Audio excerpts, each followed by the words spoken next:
Difficulté dans un monde comme le nôtre de fermer les frontières. Ça n'est en réalité pas possible. Inquiet en termes d'épidémie en France? Je pense qu'il peut y avoir un cas, mais je pense qu'on va très rapidement le contenir. Il ne va pas y avoir une épidémie en France parce qu'on est justement préparé. Mais il peut y avoir un cas qui peut arriver. Ça, c'est possible. Oui, on a vu.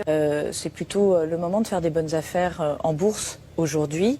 Nous n'avons jamais envisagé la fermeture totale parce qu'elle nous semble contre-productive. Quand vous fermez les écoles de tout un pays, ça signifie que vous paralysez en bonne partie ce pays. Le message pour les Français qui sont quand même très affolés par l'épidémie médiatique psychotique, c'est que c'est une infection réellement bénigne. On est parfaitement organisé dans les systèmes hospitaliers. D'arriver, on ne va pas fermer toutes les écoles de France, comme quand il y a une épidémie de grippe en France, on ne ferme pas toutes les écoles de France. De personnes. Mais ils peuvent sortir pour aller faire leurs courses. Et franchement, s'ils peuvent sortir pour aller faire leurs courses ou pour faire une promenade, on ne voit pas pourquoi on leur dénierait le droit d'aller voter, ce qui est quand même... Vous êtes inquiet, vous, personnellement? Non. Non seulement je suis absolument pas inquiet. Bon, c'est un virus de plus. C'est, comme on le dit souvent, c'est une forme de grippe. Je suis pas très inquiet parce que... La prise d'importation de cas depuis Wuhan est modérée.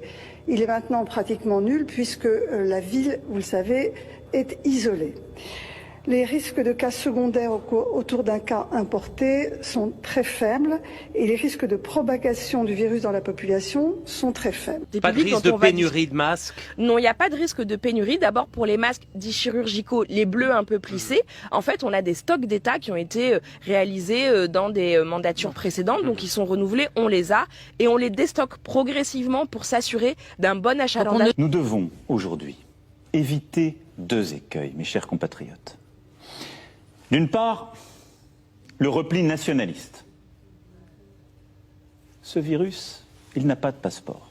Ces masques donc ils sont livrés très régulièrement et les personnels des EHPAD font partie des personnels cibles. Mais vous reconnaissez qu'il en manque? Les personnels soignants dans les hôpitaux. Et le ministre non, je ne reconnais pas qu'il en manque.